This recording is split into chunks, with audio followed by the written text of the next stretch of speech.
Irmãos, eu estou aqui com uma dificuldade. A minha dificuldade é ter tantas coisas para dizer e não poder fazê-lo, né, porque já estou de partida amanhã e eu tenho tanto para dizer e eu confesso que eu estou precisando que o Senhor me mostre o que pregar.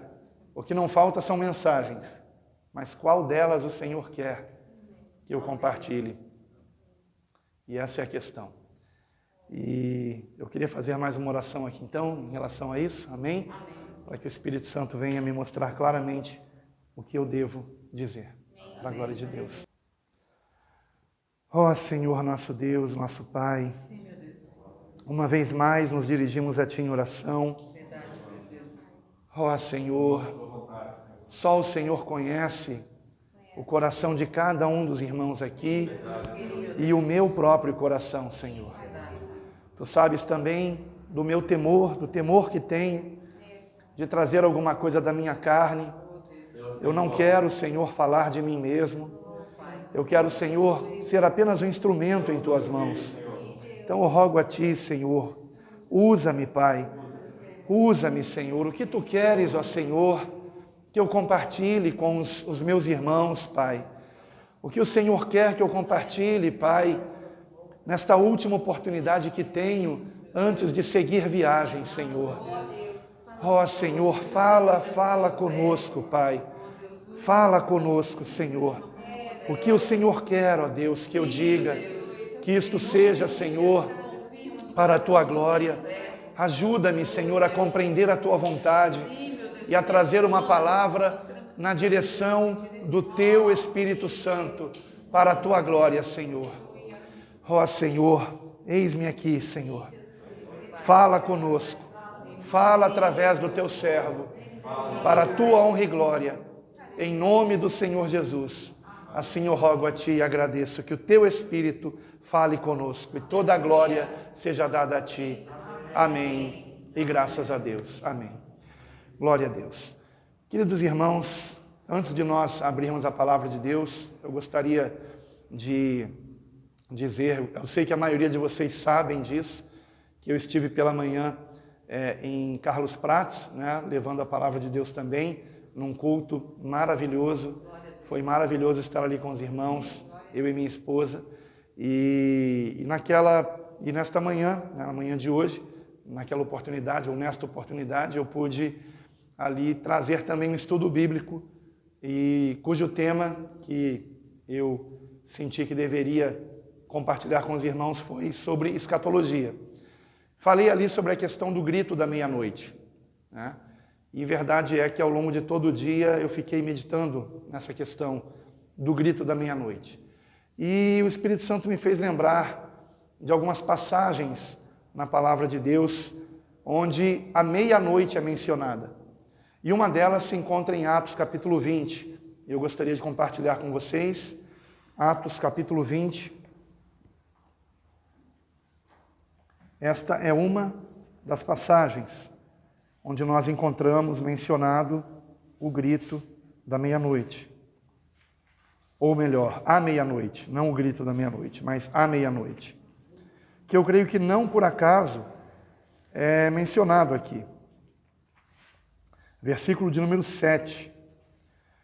E como eu estou para partir no dia seguinte, enquanto eu orava aqui eu me lembrei disso, eu trago essa mensagem que começa justamente falando a respeito de um episódio ocorrido na véspera de Paulo partir. Ele estava em Troade e ajuntou-se com os discípulos para a ceia do Senhor, para o partir do pão, fez isso à noite e na realidade ficaram ali numa vigília, ficaram até o amanhecer do dia.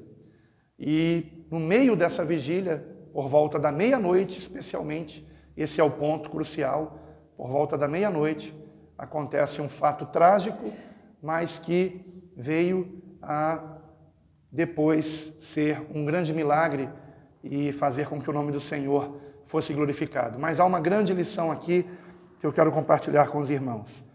Atos dos Apóstolos, capítulo 20, versículo 7 em diante. E no primeiro dia da semana, ou seja, no domingo, como hoje, não é? Ajuntando-se os discípulos para partir o pão, como partimos o pão pela manhã, Paulo, que havia de partir no dia seguinte, falava com eles e prolongou a palavra até a meia-noite. E havia muitas tochas no cenáculo onde estavam juntos. E, estando um certo jovem, por nome Eutico, assentado numa janela, caiu do terceiro andar abaixo, tomado de um sono profundo, que lhe sobreveio durante o extenso discurso de Paulo, e foi levantado morto. Paulo, porém, descendo, inclinou-se sobre ele e, abraçando-o, disse: não vos perturbeis, que a sua alma nele está. E subindo, e partindo o pão, e comendo, ainda lhes falou largamente até a alvorada, e assim partiu. E levaram vivo o jovem, e ficaram não pouco consolados. Somente até aqui, meus irmãos. Podemos nos assentarmos. Glória a Deus. Louvado e engrandecido seja o nome do Senhor. Eu vejo aqui nesse texto, irmãos, não apenas um relato histórico de algo que aconteceu numa vigília. O que aqui foi uma vigília, não é? Nós sabemos que Paulo já estava pregando há um longo tempo quando deu-se a meia-noite. E foi por volta da meia-noite que um jovem que estava ouvindo aquela extensa pregação de Paulo caiu da janela onde ele estava sentado. E eu penso que não é apenas por esse motivo de um milagre que foi, porque eu vejo aqui que houve uma ressurreição. Quando Paulo abraça aquele jovem ressuscita. Porque o texto é claro ao dizer que ele foi levantado morto. Não foi o caso que pensaram que ele estivesse morto. Aquele jovem havia de fato morrido. Mas quando Paulo o abraça, novamente ele volta à vida. E, sem dúvida alguma, sem maiores problemas, porque se tivesse acontecido algo de mais grave, se ele tivesse quebrado alguma coisa, e mesmo que tivesse quebrado, eu creio que naquela ressurreição ele foi completamente restaurado pela misericórdia de Deus, pelo poder de Deus. E tanto é que Paulo volta ao cenáculo e continua pregando até amanhecer o dia. Bom, como eu disse para vocês aqui antes de iniciar essa mensagem, me veio esse texto à memória por dois motivos.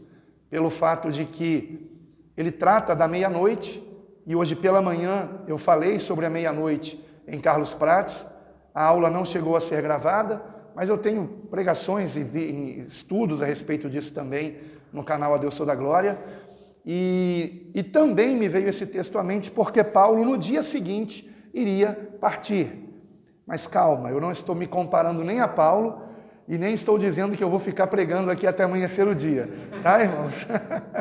Inclusive eu soube que o Ney vai ter que madrugar amanhã, né? E embora ele esteja acostumado a madrugar, né? Eu sei que hoje já tivemos um dia, né? Onde ele também logo cedo já estava aí envolvido na obra de Deus também. Então convém que nós não estejamos nos prolongando muito. Mas por conta disso, eu quero ir direto ao assunto aqui. No meu entender, não é um mero detalhe que seja mencionado que esse fato se deu por volta da meia-noite. Não é por mero detalhe. Eu creio que há aqui um ensinamento alegórico também. Nós encontramos muito disso na palavra de Deus. Fatos que Deus permitiu acontecer, ou até fez com que acontecessem, para nos ensinar lições que estão dentro de relatos históricos, como este que nós acabamos de ler, mas que nos trazem ensinamentos práticos, ensinamentos espirituais que podemos e devemos colocar em prática. E o que eu aprendo aqui, amados, é que nós, como vimos hoje pela manhã, que estamos muito perto da meia-noite, muito perto da meia-noite. Não podemos cometer os erros que esse jovem cometeu e que lhe custou a vida. Nós sabemos que temos um final feliz para essa história. O jovem ressuscita, o nome do Senhor foi glorificado, com certeza os irmãos ficaram ainda mais atentos ao que Paulo tinha a dizer, porque Paulo havia acabado de ser instrumento de Deus para um grande milagre de ressurreição. Então eu penso que se havia mais alguém ali sonolento, o sono foi embora.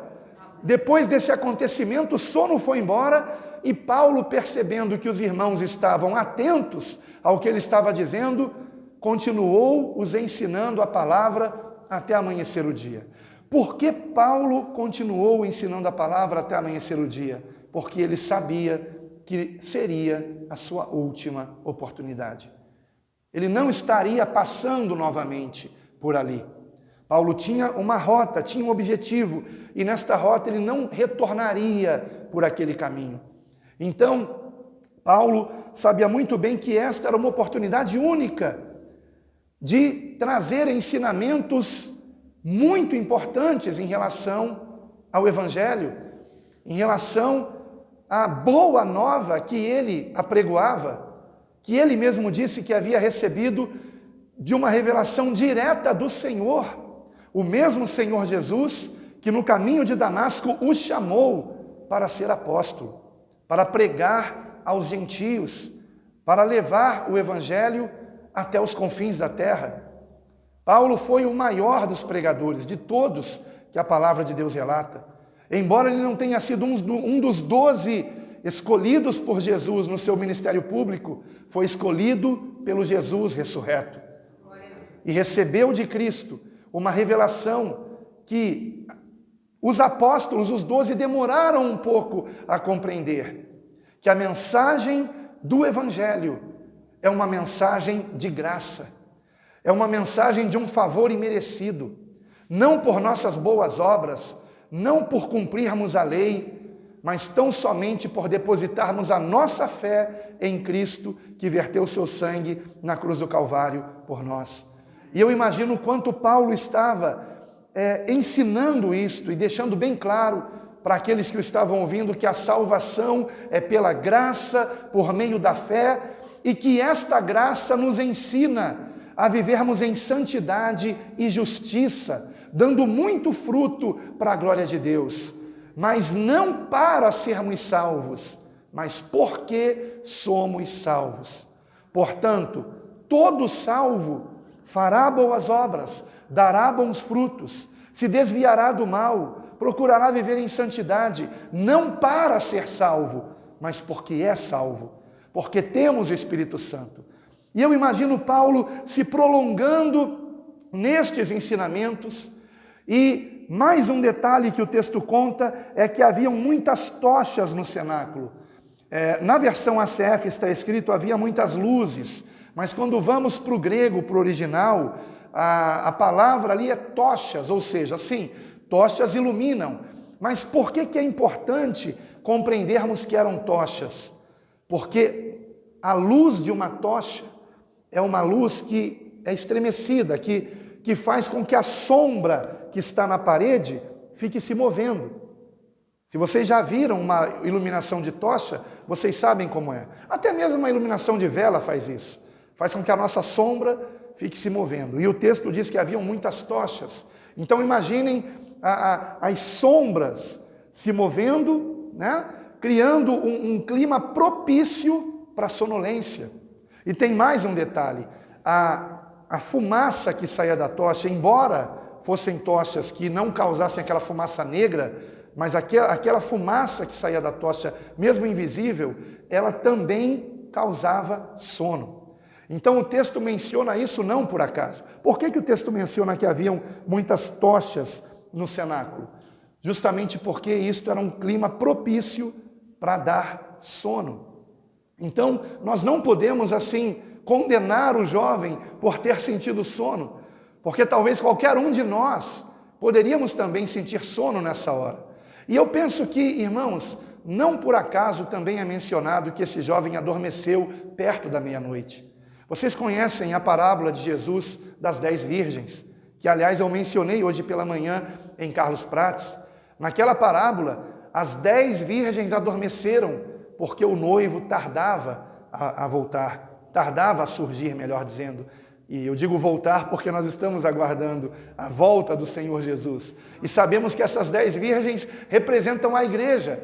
E é dito que perto da meia-noite todas adormecem. E à meia-noite se ouve um grito: eis o noivo. Então, portanto, isso me dá a entender que um acontecimento mundial acontecerá, marcando essa meia-noite. Um acontecimento no qual toda a igreja na face da terra irá despertar para o retorno do Senhor. Porque a maioria dos que se dizem cristãos hoje em dia não estão apercebidos do retorno do Senhor. É impressionante que nem mesmo a pandemia acordou a igreja. Porque se tivesse acordado, os locais de culto que estavam fechados e agora estão reabrindo, estariam fazendo uma reforma doutrinária. E uma reforma que fosse até visível exteriormente, deixando de ter suas paredes pintadas de preto, suas luzes coloridas imitando uma boate e coisas dessa natureza. Estariam fazendo não mais um culto voltado para o homem, mas voltado para Deus. Mas ao invés disso, parecem que querem correr atrás do tempo perdido e estão voltando a fazer as suas festividades centradas no homem, para exaltar o homem, para motivar o homem a conquistar, a ser bem-sucedido nesse mundo, trocando a mensagem da salvação pela mensagem da satisfação, trocando um apelo ao arrependimento por um apelo a ser bem-sucedido, a ser próspero. E muitos estão sendo atraídos por isso. Então a igreja não despertou ainda. O grito da meia-noite não é a pandemia, é algo que vem depois. Eu tenho um palpite do que seja, e eu já compartilhei isso N vezes, é uma opinião minha, que seja a Terceira Guerra Mundial. Porque se isso acontecer com bombas nucleares, é evidente que a humanidade inteira temerá, e aqueles que são de Cristo saberão que o Senhor vem na nossa geração. Porque não terá como tardar mais. Ele terá que vir logo. Portanto, nós estamos muito perto da meia-noite, muito perto desse acontecimento, seja ele a Terceira Guerra Mundial ou seja o que for, nós estamos muito perto. Digamos que sejam os próprios sinais no sol, na lua e nas estrelas, pode ser. E acontecendo isso, é claro que toda a igreja vai despertar também. Um acontecimento astronômico dessa magnitude fará com que a igreja inteira se lembre das promessas do Senhor e vai acordar. Porém, a parábola das 10 virgens nos mostra que quando isso acontecer, será tarde demais para quem não estiver cheio do Espírito Santo.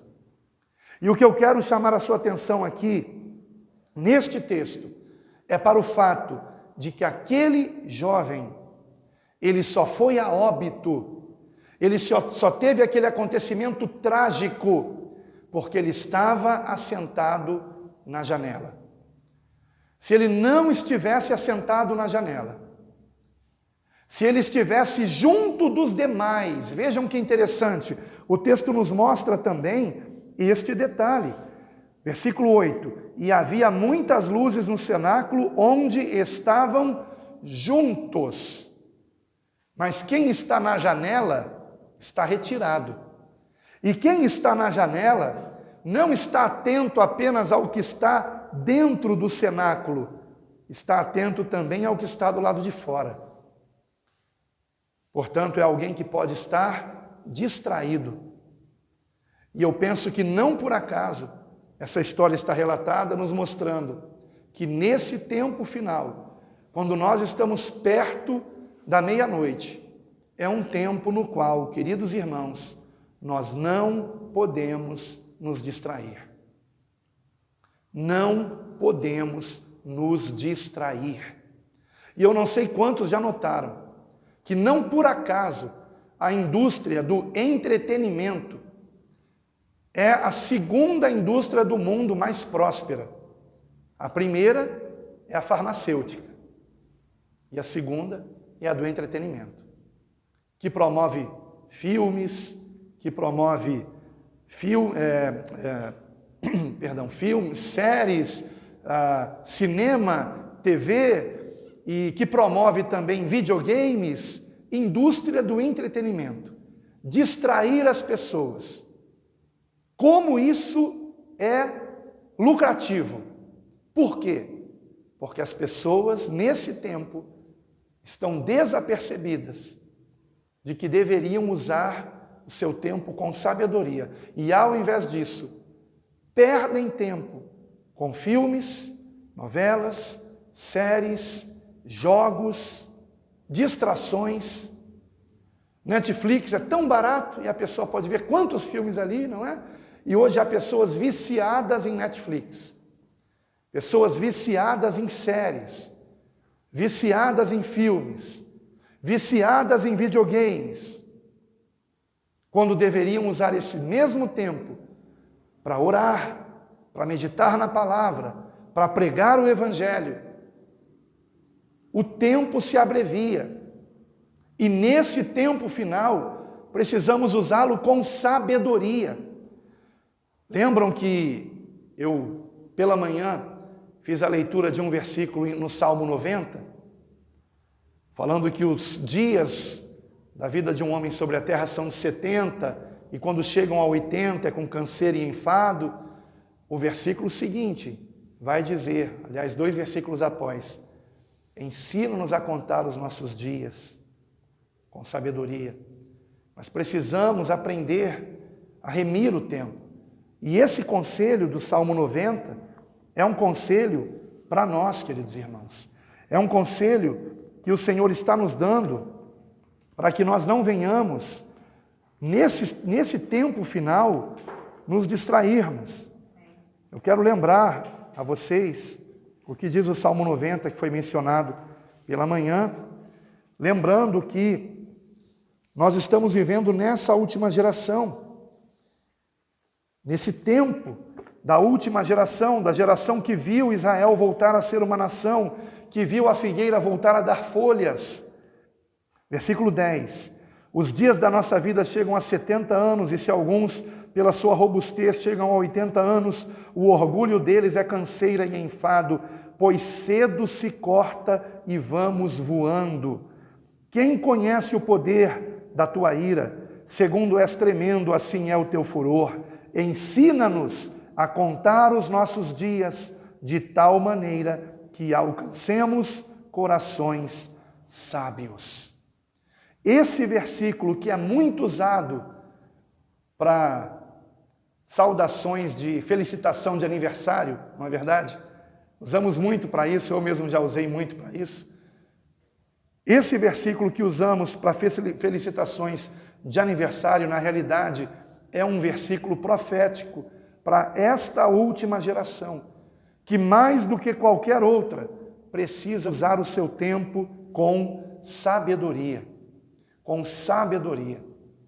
E o relato da queda de Eutico da janela nos alerta que nós não podemos estar num local de distração. Nós não podemos estar com um olho na igreja e o outro no mundo. E mais, nos alerta que nós temos que estar juntos dos nossos irmãos.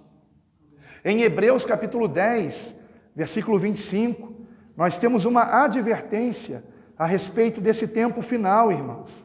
E muitos não estão atentando para isso. O maligno quer nos separar, quer nos isolar em casa, justamente porque sabe que se ficarmos isolados, nós estaremos distraídos. Se não estivermos juntos dos nossos irmãos, seremos como Eutico, que apesar de se dizer da igreja, estava com metade de si no mundo. Ele estava sobre uma janela. Ele não estava completamente junto aos irmãos.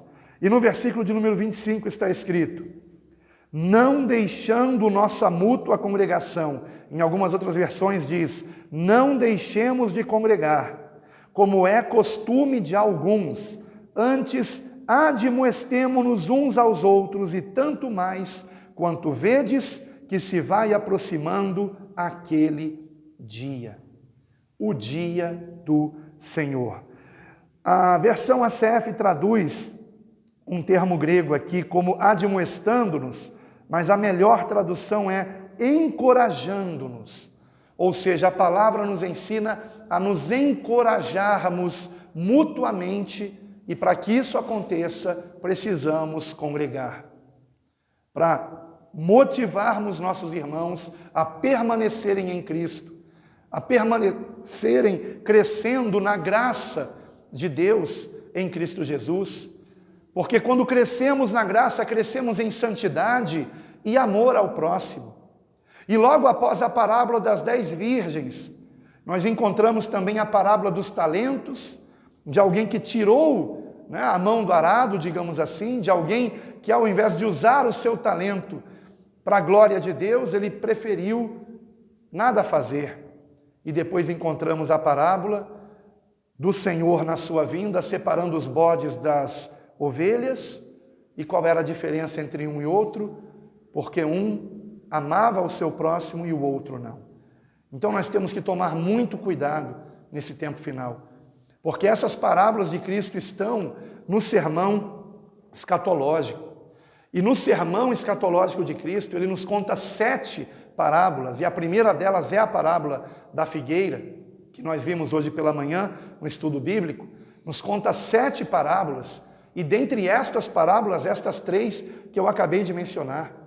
A parábola que nos ensina que não podemos estar sem azeite na lâmpada, precisamos estar cheios do Espírito Santo. Esta é a parábola das 10 virgens. Depois a parábola dos talentos, onde aquele que havia ganho apenas um talento, ao invés de usá-lo, o escondeu. E por que o escondeu? Porque ele conhecia o seu Senhor e sabia que era um homem duro, que ceifava aonde não tinha semeado. Então, vejam que interessante, era alguém que tinha conhecimento de Deus, talvez um teólogo. Mas de que adianta estudar tanto a palavra e não colocarmos a mão no arado? De que adianta conhecermos tanto de Deus e não vivermos a vontade de Deus? E a terceira e última parábola, depois desta, são essas 3 mais importantes, que encerram inclusive esse conjunto de 7 parábolas, é a parábola da vinda do Senhor, onde ele vai separar os bodes das ovelhas e dirá, e nos perguntará: tive fome, me destes de comer? Tive sede, me destes de beber? Estava nu, me vestistes? Era forasteiro, me acolhestes? Estava preso, fostes ver-me? E perguntarão: quando, Senhor, te vimos assim? Toda vez que fizestes isto a um dos pequeninos, a um dos mais pequeninos, foi a mim que fizestes. Foi a mim. Então o Senhor nos lembra que nesse tempo do fim, o nosso amor ao próximo não pode esfriar. Então quantas recomendações, amados, para essa reta final. Nós vivemos dias perigosos. Nós vivemos dias onde, se não estivermos completamente envolvidos na obra, corremos o risco de perecer, irmãos. Vocês conhecem irmãos que por causa da pandemia deixaram de congregar. E o pior é que mesmo depois de vacinados, muito provavelmente não voltarão a congregar, porque esfriaram na fé. Não são mais os mesmos. O Espírito Santo se apagou nessas pessoas. Há um risco muito grande se deixarmos de congregar. E esse texto mostra que aqueles que estavam juntos não sofreram nenhum mal, mas aquele que estava apartado deles, sentado numa janela, caiu e morreu. Temos que tomar muito cuidado com isso, irmãos. O que eu trago para vocês aqui é uma revelação do Senhor nesse texto que nós lemos. O Senhor é poderoso para nos dar vida, sim, mas eu penso que a analogia termina aqui, na queda de Eutico da janela. Paulo tê-lo ressuscitado foi misericórdia de Deus no ministério de Paulo. Mas a lição que o Senhor quis dar aqui é: não venhamos nos distrair com esse mundo, não venhamos nos afastar dos irmãos e ficar num lugar retirado, porque se assim fizermos, estaremos como Eutico, assentados na janela, onde ele podia olhar para dentro e para fora. E quantos que se dizem cristãos, nesse momento, estão olhando até mais para fora do que para dentro? Porque através de uma TV, através da internet, o mundo entra dentro da casa de qualquer um de nós. E nós temos que tomar muito cuidado com isso.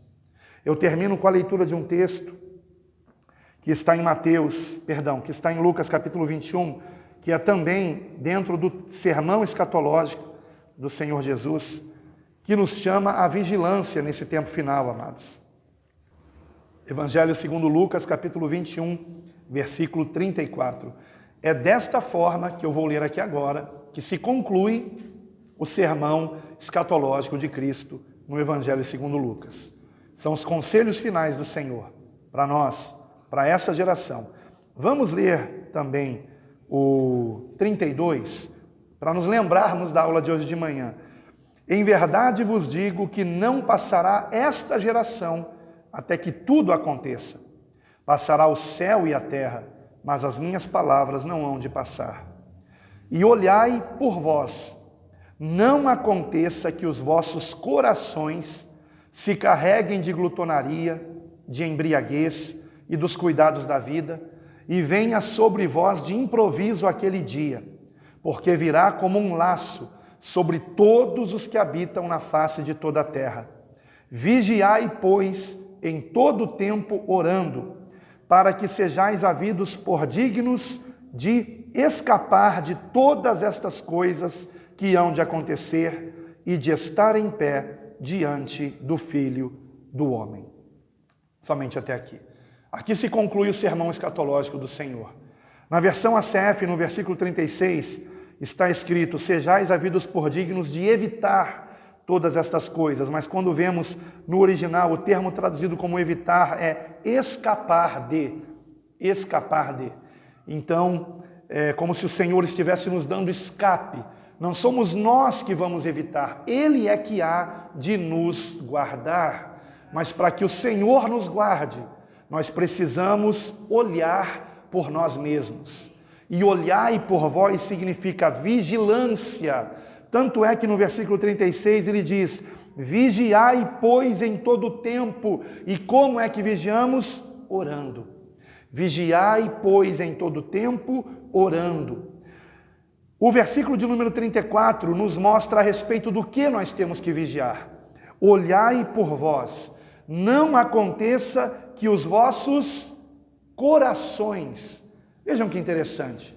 Ele não disse os vossos estômagos, porque glutonaria fala de comilança.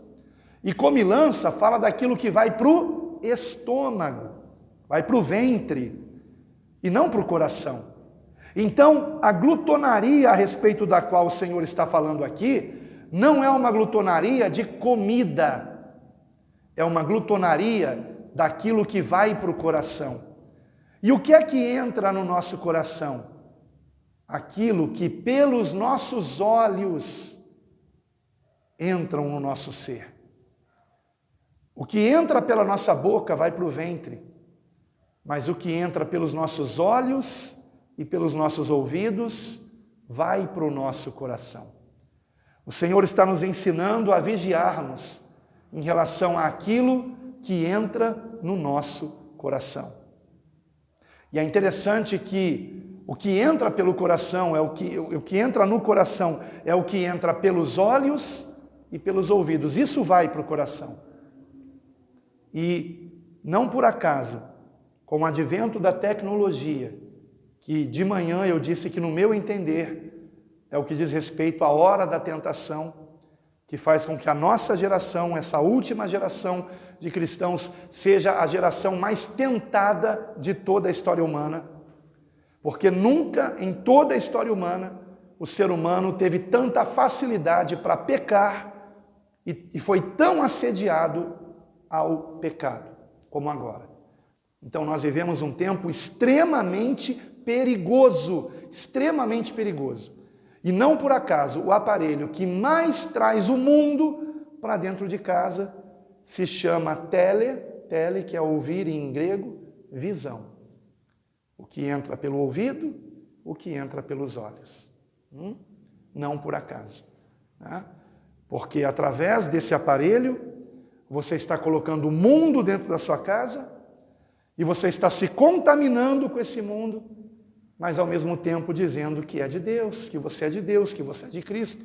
Mas será que o Senhor Jesus sentaria do seu lado para ver certos programas que os crentes de hoje estão assistindo? Filmes que têm pitadas de sensualidade, no mínimo pitadas de sensualidade, quando na verdade, na maioria deles tem mesmo promiscuidade, abertamente. Isso agrada o Senhor?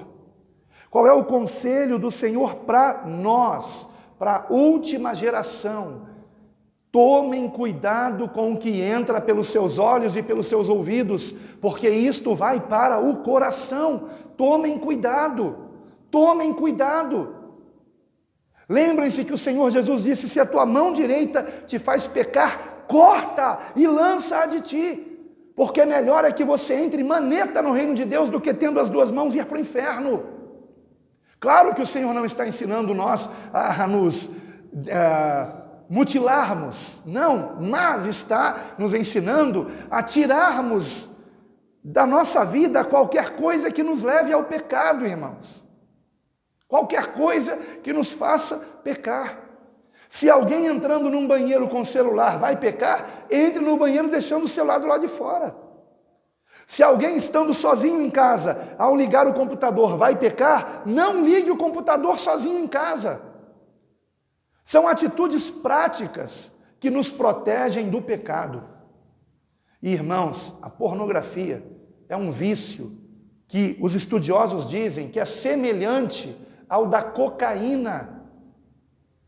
É um vício terrível, que só o Senhor Jesus para nos libertar disso, irmãos. Mas Ele liberta. Só que para isso nós temos que fazer por onde também. Jesus me liberta desse pecado. Em seguida você vai e liga o computador sozinho em casa. Você vai ser tentado. Então faça a sua parte. Faça a sua parte. É viciado em novela? Não consegue, vai assistir até o último capítulo, então acabou o último capítulo. Não entre em mais outra novela. Não comece a ver outra novela. E a mesma coisa as séries. Tudo isso são iscas, irmãos. Iscas, irmãos. E são histórias escritas onde Deus delas não faz parte. Todos os filmes, séries, novelas foram escritos por alguém. Alguém escreveu aquelas histórias ali, que são passadas na TV, no cinema, no Netflix. São histórias que alguém escreveu. Quem escreveu essas histórias? Era um servo de Deus? Se não era um servo de Deus, qual foi a inspiração dele? A palavra de Deus diz.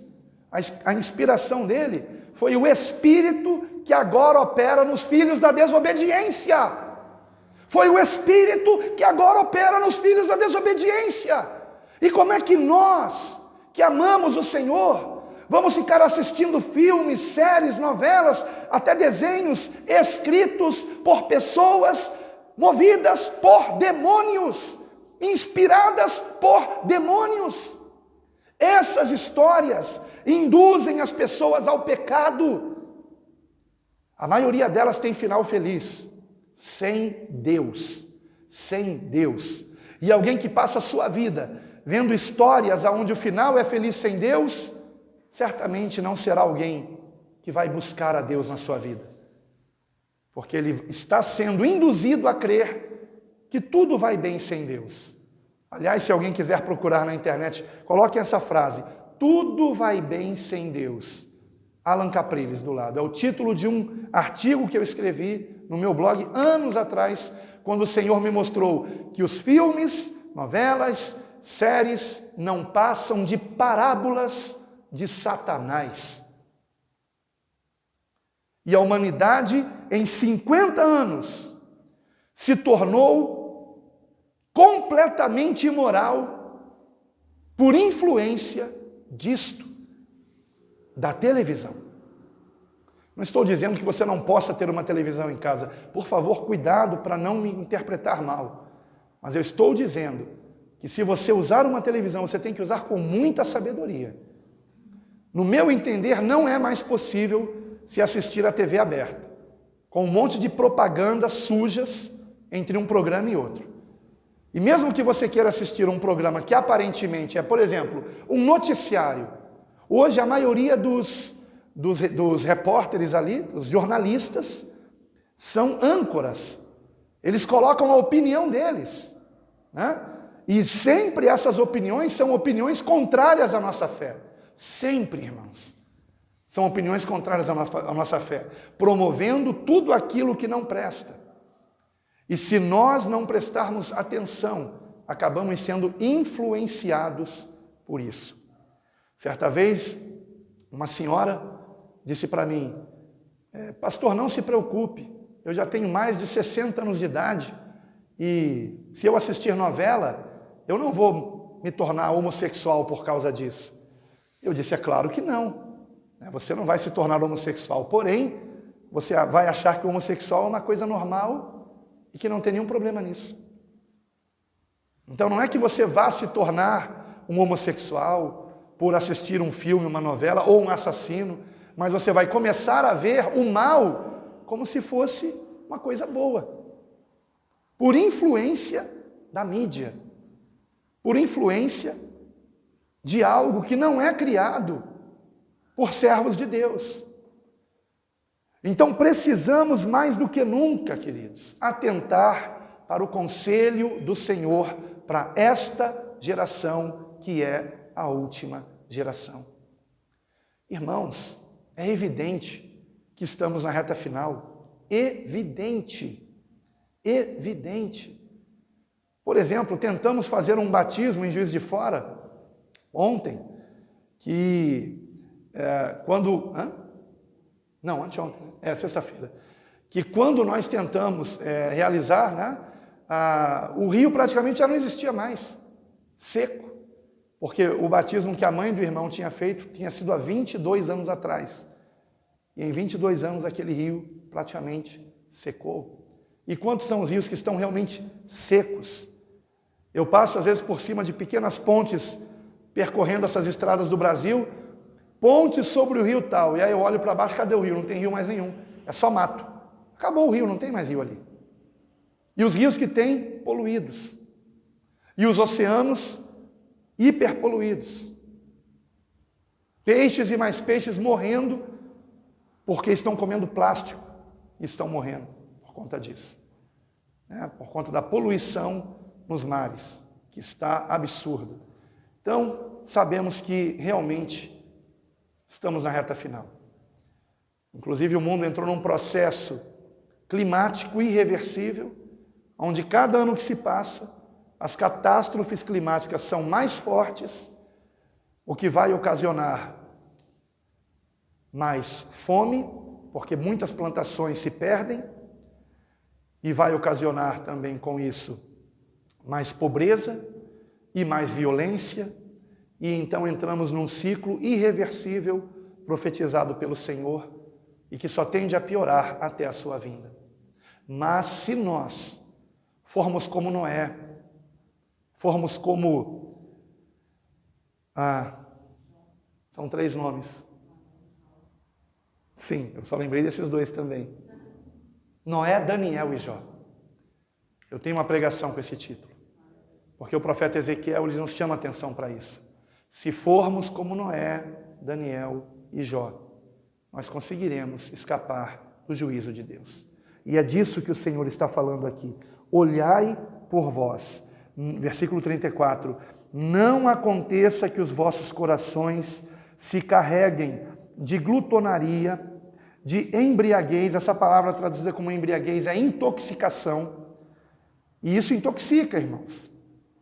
E dos cuidados da vida. E venha sobre vós de improviso aquele dia, porque virá como um laço sobre todos os que habitam na face de toda a terra.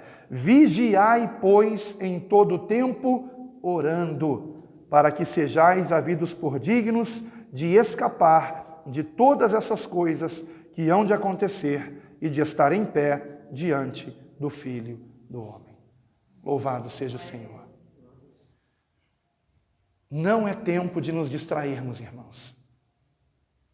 Não podemos estar sobre a janela.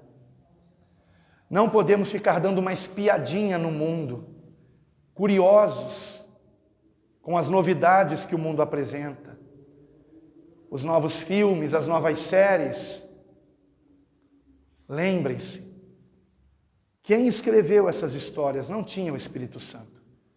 E a palavra diz que aqueles que não têm o Espírito Santo têm o Espírito que opera nos filhos da desobediência. O espírito do erro, o espírito do pecado, o espírito das trevas.